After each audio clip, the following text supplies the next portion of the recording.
Thank you, Corla. Minister, recently we saw some very disturbing photographs of a gentleman in direct provision in St Patrick's in Monaghan circulated on social media. And of course, that wouldn't be something that would be new. I want to read to you, Minister, a quote from that gentleman. Quote, "I'm living in St Patrick's Direct Provision Centre here in County Monaghan for a long time, sharing a room with 3 persons, even during COVID-19 outbreak in this centre. Last week, I got this infection all over my skin. I don't know if it's mould in the room or numerous cockroaches and mice." End quote. Minister, in the programme for government, we are committed to ensuring that Ireland provides protection for those seeking refuge from conflict, torture and persecution. And in doing so, we are agreed that direct provision in its current state needs to be changed. We are committed to ending direct provision system and ensuring that communities are intrinsically involved and consulted with in the provision of accommodation for those who are fleeing their countries and usually war-torn. As of the 15th of November, 228 people are currently being accommodated at this centre of St Patrick's accommodation in Monaghan. In addition, there are 4 premises, hotels and guest houses being utilised to provide accommodation, while a further 183 people are accommodated in temporary accommodation across the county of Monaghan. So in total, there is a significant number of people in direct provision in County Monaghan alone.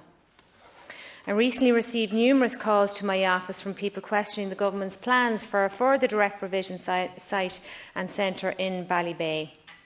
I have to say, Minister, your office has confirmed to my office that your department has no plans for such a development, but it would be most helpful if you could confirm that here on the record today. Ultimately, Minister, there is a government commitment to phasing out direct provision, and I welcome that. Because, as we know, there is nothing humane for those living in these facilities, and in their current state, they do not provide the proper opportunities to integrate into the communities that they are living in.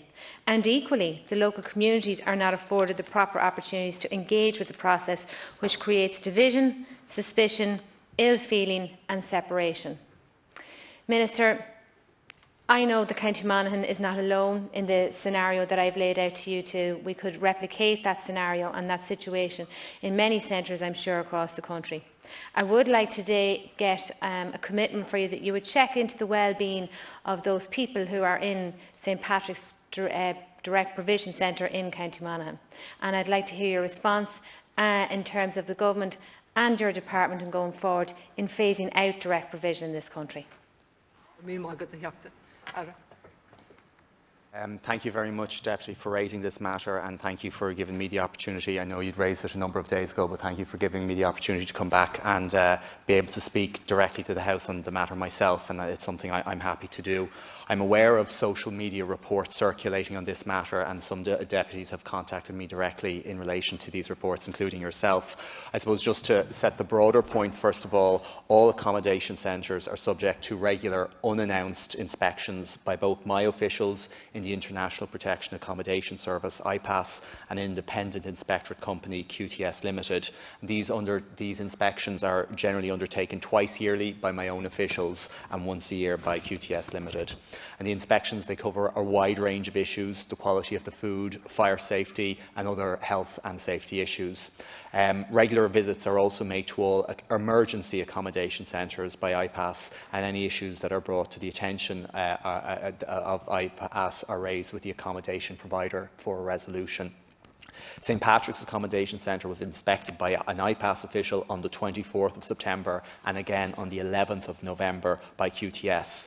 Those inspections did not reveal any major issues in the centre. However, there was QTS on the second inspection noted that there had been a cockroach infestation in an annex of one of the buildings used for accommodation, and they also noted that the provider had taken the appropriate remedial action and had engaged an exterminator, and the matter was at an end.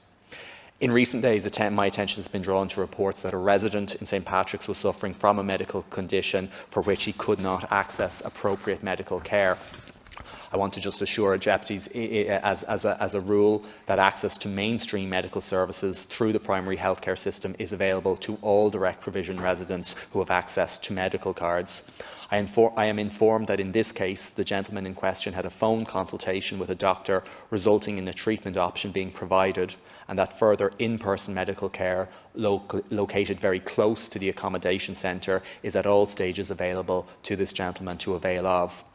But, Deputy, I can assure you I am continuing to make inquiries to ensure whether additional steps are necessary to provide this gentleman with medical care, and if they are needed, that they're taken urgently. And I am intending to review the inspection reports regarding this centre, and I will continue to engage with IPAS about their findings and any recommendations that are specific to this sector, this centre. IPAS has a complaints policy which is widely disseminated in centres. Complaints are made initially to the centre manager with a view to informal resolution. If a person is not satisfied with the outcome of their complaint, he or she may make a complaint to IPAS, who will investigate the matter and take appropriate action. And as of the last year, in the event that the resident is not satisfied with how his or her complaint is dealt with, he now has full access to the services of both the Ombudsman and the Ombudsman for Children, and both bodies have been undertaking both individual and collective reports on direct provision. There's also a confidential free phone telephone service support service run by the Jesuit Refugee Service, and that was introduced in May of this year in the context of COVID. And finally, just to address the specific question by the Deputy, I can confirm that my department has no plans to utilise any other properties in Monaghan or Cavan not already in use as accommodation for international protection applicants. Thank you, Lascan Corla. Deputy. Thank you, Lascan Corla, and thank you, Minister. Minister, that would come as good news to those of us who would be concerned for people who would be living in inhumane conditions, as you said. So we know, I suppose, from your department, the inspections that were done, that this man was not exaggerating. There was no sort of, I suppose, intent there to, I suppose, put out any false information or anything like that. So I suppose you have somewhat addressed that in terms of people who find themselves in those situations where there's a cockroach infestation in the centre. You talked briefly there about the health provisions. My understanding is that that gentleman looked to go to Cavan General Hospital, and he wasn't. That support wasn't available to him. Could you talk to us a little bit more, maybe, about the health provisions? I know you've briefly summarised it there. That is in place for people who find themselves in those situations.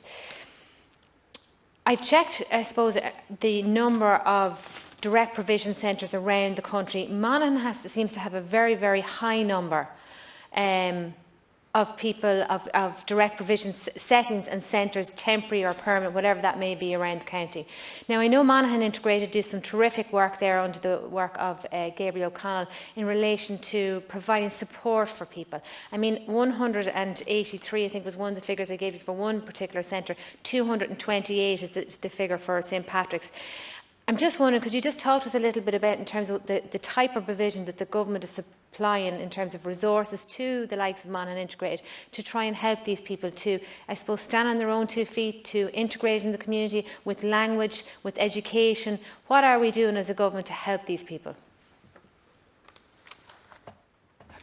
Thank you, Deputy. And I think it is important to say that all residents of direct provision centres are entitled to use the primary healthcare system, their local GP, and my department makes provision for that. I don't want to stray into, I suppose, the specific circumstances of the treatment of one individual. I don't think that's appropriate, but I will say that my department and my office has been in contact through IPAS with the management in this particular centre to ensure that this particular gentleman gets the appropriate level of medical assistance, and indeed every person in direct provision should get the appropriate level of medical assistance. What I will do, Deputy, is I'll double check, because I'm concerned that the statement that there was for people living in the room. My understanding is that there are no accommodation now where more than 3 people are living in the room, and even that's a very small number. It's only 7.5% of the entire residents of direct provision are now living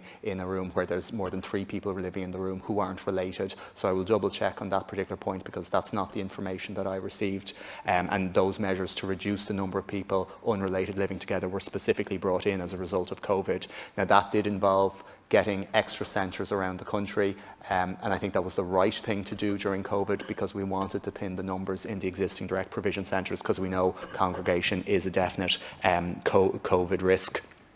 My department received a very substantial additional allocation in 2021 to support direct provision, and one of the things we'll be doing is supporting these Friends of the Centre networks that have built up around the country. And I think you referred to some of the local voluntary activity that's taking place in Monaghan, and these are taking place in direct provision centres around the country, and it's something I really want to support, because that's getting the voluntary sector in, getting NGOs in to provide those additional supports. And I already mentioned the Jesuit refugee service, who do huge work around the country in providing additional supports, particularly to those who are maybe our most vulnerable.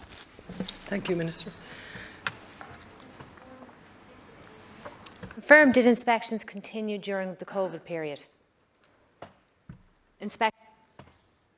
Just briefly, Minister, but there's no provision to come back in.